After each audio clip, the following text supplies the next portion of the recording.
Víctor tenía 12 años, era solo un niño y se salvó de puro milagro.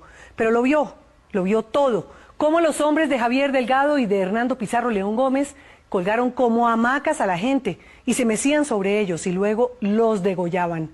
Todos los días mataban de 8 a 10 personas y eso duró casi 4 meses. 120 días de horror que todavía no puede olvidar.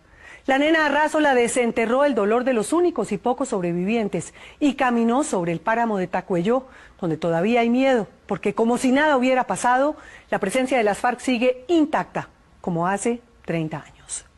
A uno lo cogían de la mano, las dos manos, lo amarraban así, y los dos pies también, en forma de hamaca. Entonces lo amarraban de los palos, bueno, quedaban colgados. Y luego, pues yo por burla, no sé en qué manera, yo llegaba y se sentaban encima. Se sentaban encima donde esto un ratico quedaba, ya quería arrancarse, quedaba negro totalmente. Y lo mismo los pies. Y ya a la hora lo mataban. ¿Con un tiro? No, a punta de tortura lo ahorcaban. Nos decían que ellos habían escarbado muchas fosas, buscándome. Víctor Rivera lleva 29 años tratando de olvidar esas imágenes que con alguna frecuencia le vienen a su mente y aún hoy le arrugan el alma, le contraen el corazón. Fue de los pocos sobrevivientes de lo que el país en ese entonces conoció como la masacre de Tacuelló en Cauca, donde fueron asesinadas más de 170 personas en las estribaciones de la cordillera central, allí justo donde las nubes son bajitas y el páramo es alto, muy alto. Víctor Rivera tenía 12 años cuando el Frente Ricardo Franco de las FARC llegó a la playa cerca a Tacuelló, donde vivía con su familia. Los guerrilleros buscaban reclutas jovencitos para meterlos en sus filas. Ese día, un domingo de mercado, como lo recuerda Víctor, llegaron armados, con botas pantaneras, y arrastrando una fila de 7 personas que iban amarradas una detrás de otra. Decían que eran los asesinos de un cura, y que los habían capturado, y que por eso iban atados. Víctor y el pueblo entero les creyeron a los guerrilleros, sin saber que esa escena era el presagio de la barbarie que estaba a punto de protagonizar el Frente Ricardo Franco. Lo mataban. Tampoco Víctor sabía que iba a ver cómo mutilaban cuerpos y cómo torturaban hasta la muerte. Me dijo, no, que a la mujer le habían rajado el estómago, le habían cortado los senos. La rajaron y le sacaron el bebé. Le sacaron el bebé, solamente por verla sufrir. En ese 1985, Víctor pensaba que los guerrilleros eran los justicieros y los salvadores. Se convirtió entonces en uno más del frente, dirigido por José Fedor Rey, conocido como Javier Delgado, y por Hernando Pizarro León Gómez, dos guerrilleros de la FARC que gozaban de cierta simpatía ante los ojos de Manuel Marulanda Vélez y de Jacobo Arenas.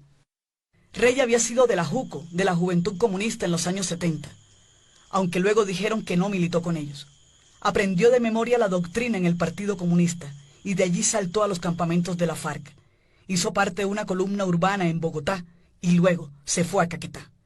Eran épocas de crisis en la FARC y el grupo de Jaime Bateman ya se había distanciado de la cúpula de este grupo guerrillero para formar el M-19. Rey y Pizarro León Gómez siguieron el ejemplo y se trincheraron en el Cauca, no sin antes robarse 1.200 millones de pesos y cerca de 300 hombres. Yo no había visto militares tan cobardes como estos que nos enviaron aquí al Frente Ricardo Franco. José Fedor Rey era un tipo que convencía, que generaba antipatías en un sector del Partido Comunista y elogios en buena parte de la guerrilla. Ajusticiamos a 164 es el total, hasta ahora entre los detenidos. Algunos de ellos no los hemos fusilado. Su verbo era fácil y su discurso estaba más que aprendido. No en vano había pasado su adolescencia entre el materialismo, la lucha de clases y aprendiendo volúmenes enteros sobre la posesión de la tierra. Vestía de negro y usaba una boina china de medio lado. Por eso cuando sus hombres llegaron a la playa, el corregimiento donde vivía Víctor, no fue difícil convencerlo. Y no pasó un mes cuando descubrió con sus propios ojos y sintió en su piel el extremo de la crueldad y los límites mismos del dolor. Y que las palabras de José Fedor Rey o Javier Delgado se las iba llevando la brisa recia de estos páramos impenetrables. La gente comenzó a escuchar que gritaban gente, que pidiendo auxilio, que no me mate. Entonces la gente comenzó como a comentar eso.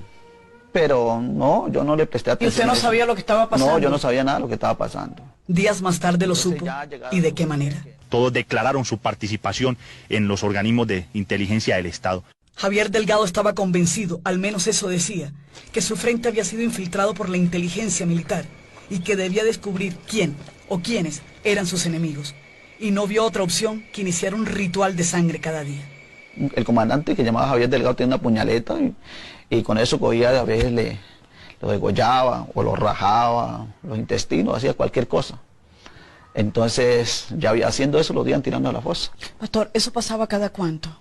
No, eso todos los días, hasta que acabó el grupo. Todos los días mataban 8, 10.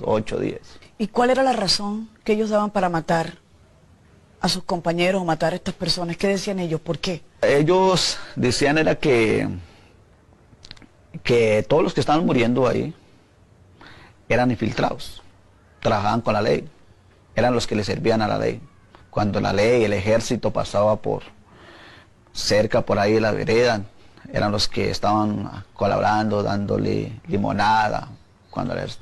Esa era la razón de todos los que iban muriendo, que por eso era lo que lo mataban. Uno a uno iban muriendo, y las fosas se expandían por toda la cordillera. Hacían las fosas, donde dejaban 10, 12, y nos tocaba que hacer por orden, como digo, por orden del comandante, pues tocaba que hacer. La sangre del ser humano es tremendo, no nos dejaba tapar. Eso levantaba la tierra, levantaba, como que hubiera como que algo allá en el fondo con una fuerza, con una respiración, entonces levantaba, la sangre subía. No me digas. Sí, entonces tocaba que, pues uno por orden tocaba que hacerlo, echarle piedra, raíces, tronco, ahí a la fosa para que no se dejaran a salir, supuestamente. Hasta que le tocó el turno a Víctor. Lo amarraron y le dieron tantos golpes que prefiere no hablar mucho de eso. Tiene la mirada serena y su voz suena tranquila. Dice que no guarda rencor y que Dios sabrá perdonar. Gloria a Dios por la palabra del Señor. Tal vez por eso se aferra a la Biblia y predica salmos y proverbios en su iglesia en Santander de Quilichao, en Cauca. Me llevan a donde está el comandante Javier Delgado y me ponen ahí al frente y Javier Delgado con insultos y todo eso. Me dice, bueno, usted nos va a decir la verdad. ¿Usted trabaja con el ejército o no? Yo le digo, no, yo no sé nada de eso. Comenzó a preguntarme. Y dijo, entonces él dice, si usted nos niega, pues ya sabe qué es lo que le va a pasar. Y si usted nos dice la verdad, hay una opción de que pronto lo podamos salvar por decir la verdad. Entonces él me preguntaba a mí que si era verdad que yo era uno de los que le atendía a la ley, al ejército cuando subía por allá. Entonces yo le decía que no, y cada vez que yo decía que no, pues era golpes que yo me ganaba. Uno de los hombres de confianza de Javier Delgado habló en su favor. Dijo que era un campesino y finalmente lo soltaron. Pero tuvo que quedarse 4 meses más cavando fosas y cargando municiones y fusiles y bultos de comida. Al final, de esos 300 guerrilleros solo quedaban 12. Y un día se levantó y vio que sus jefes estaban alistando para irse. Bueno, ellos se organizaron, los comandantes, por lo menos Javier Delgado, Hernando Pizarro, uno que llamaba Miguel, un negro, otro se llamaba Juancho, le decían allá. Entonces los 4 se organizaron, de civil, bien presentados, con corbata, y llegaron unas camionetas y se fueron. Y nos dejaron a nosotros allá. Así terminó esta odisea para Víctor Rivera. Pero la tragedia de Tacuello parece no tener fin. Hace unos 20 días el gobernador de Cauca anunció que se había encontrado otra fosa común en Jambalú y que probablemente sería con restos de personas asesinadas por Delgado y por su cómplice, Hernando Pizarro, hermano de Carlos Pizarro. Esas son las demencias de las revoluciones, entre comillas. Es lo que se presenta en las guerras. Unos comandantes guerrilleros desertaron con dineros del FARC, creyeron que estaban infiltrados y pensaron que eliminando a todo el mundo podían descubrir si había realmente infiltrados o no y podían alzarse con un botín de dólares que entre ellos se escatimaron. Las guerras, cuando se degradan, como ha pasado con la nuestra, tienen ese tipo de ejemplos tenebrosos, y este es uno de ellos. Una demencia. Es probable que esa sea la palabra para definir ese horror que aún hoy se siente en estas montañas, en esta cordillera inmensa. Y hoy, con casi 3 décadas de por medio, es imposible no sentir pánico en cada kilómetro, lleno de grafitis de la FARC, anunciando que este es su territorio, o al menos, eso es lo que pretenden.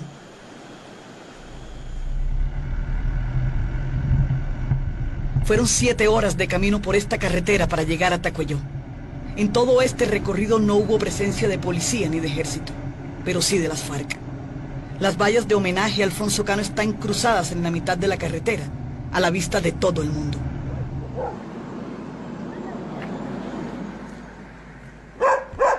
Hace 20 días 2 indígenas Nasa, de aquí, de Cauca, intentaron quitar una de estas vallas y recibieron sendos balazos por parte de guerrilleros de la FARC.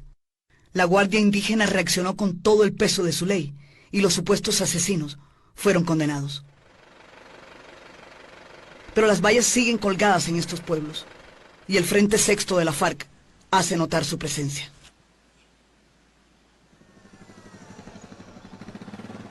Nadie habla y miran con desconfianza. Tacuelló no ha olvidado. Con la mirada nos van diciendo que la guerrilla está cerca y que es mejor salir antes de que caiga la noche. Es preferible seguir de largo y no parar. Pero no es fácil olvidar ni sacarse de la cabeza que hace 29 años Javier Delgado, quien luego fue asesinado en la cárcel de Palmira, y Hernando Pizarro, muerto también en Bogotá, llenaron estas montañas de gemidos de dolor, de gritos desesperados de medianoche y de restos que aún hoy no han sido encontrados. Tal vez ya poco importa si Javier Delgado era un infiltrado, o si la inteligencia militar le hablaba al oído, o si era un psicópata o un sádico. Lo que les importa por aquí es que no quieren más guerras ni más crímenes, y que la verdad sea una obligación para vivir en paz.